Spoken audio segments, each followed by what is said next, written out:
શ્રી વિદ્યા કલ્યાણ ધામ ખાતે અમે અત્યારે છીએ અને અમારી સાથે છે શાસ્ત્રી શ્રી હિરેનભાઈ ત્રિવેદી અને શનિ જયંતિ છે અને પુરુષોત્તમ માસ પણ આવે છે, તો એના વિશે આપણે ચર્ચા કરશું એમની સાથે.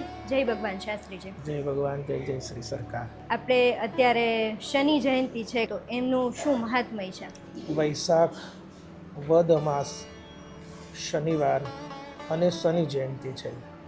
વૈશાખ વદ અમાસને દિવસે ભગવાન શનિદેવનું પ્રાગટ્ય થયું છે અને પ્રાગટ્ય સ્થળ પણ એમનું સૌરાષ્ટ્ર છે, જેને આપણે હાથલા કહીએ છીએ.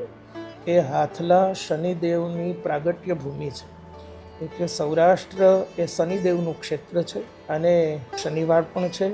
એટલે શનિવારને દિવસે શનિ જયંતિનો બહુ દુર્લભ યોગ બનતો હોય છે. શનિ જયંતિમાં આપણે પૂજા કેવી રીતે કરી શકીએ? શનિ જયંતિમાં શનિદેવ છે એ ન્યાયના દેવતા છે. શનિદેવનું નામ શનિ એટલા માટે છે કે આખા નવગ્રહોમાં એ સૌથી ધીમી ચાલ ચાલનારા છે. એટલે શનૈહી ચરતી, ધીરે ધીરે ચાલે છે, એટલે એનું નામ શનૈશ્ચર છે. શનિદેવની પૂજા ખાસ કરીને દશરથ કૃત શનિ સ્તોત્ર દ્વારા થતી હોય છે. શનિદેવની પૂજા માટે એના વેદોક્ત મંત્ર, પુરાણોક્ત મંત્ર અને બીજોક્ત મંત્ર એમના દ્વારા પણ શનિદેવનું પૂજન કરાતું હોય છે.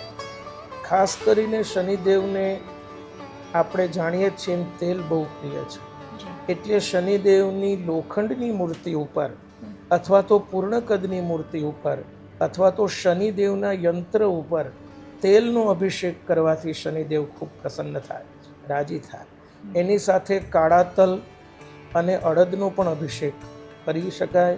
આવી રીતે શનિદેવનું પૂજન કરવાથી શનિદેવ બધા ઉપર મહેર કરશે. જે લોકોને ઘણીવાર પનોતી નડતી હોય છે તો એ લોકો શું કરી શકે?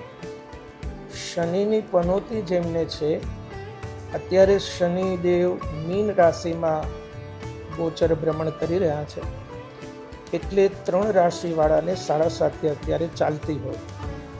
કુંભ રાશિવાળાને એટલે કે ગ સ સ સ, મીન રાશિવાળાને એટલે ગ ચ ઝ થ અને મેષ એટલે કે અલઈ.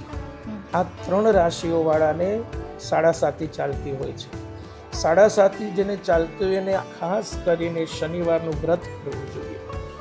એમને મોડો ઉપવાસ કરવો જોઈએ. દૂધ અને ફ્રૂટ ઉપર આખો દિવસ શનિવાર રહેવો જોઈએ. શનિવાર હોવાથી પીપળા અને જલ ચડાવવું જોઈએ અને 4 પરિક્રમા ઓમ નમો ભગવતે વાસુદેવાય બોલતા બોલતા કરવી જોઈએ. શનિવારે પીપળાનો સ્પર્શ એ શનિ પીડાથી બહુ જ રાહત આપતો હોય છે.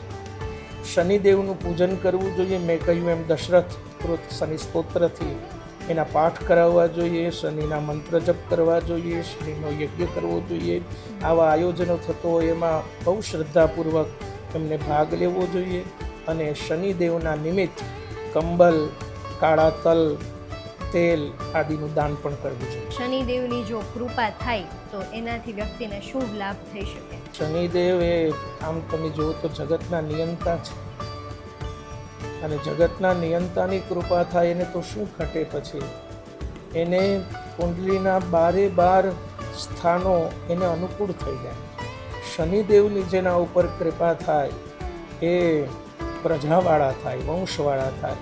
એનું યશ વધે, એનું ધન વધે, એનું ધાન્ય વધે, એની કીર્તિ વધે.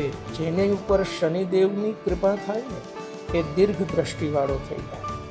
એના જીવનમાં આવતા અનેક પડાવોને એ બહુ સારી રીતે પાર કરી શકે. એનામાં સહન શક્તિ વધી જાય, ઉગ્રતા હોય એ ઘટી જાય શનિદેવની કૃપા થાય તો.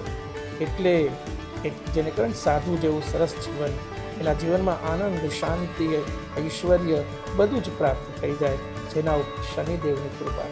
તો આપ સર્વેને શનિ જયંતિની ખૂબ ખૂબ શુભેચ્છાઓ.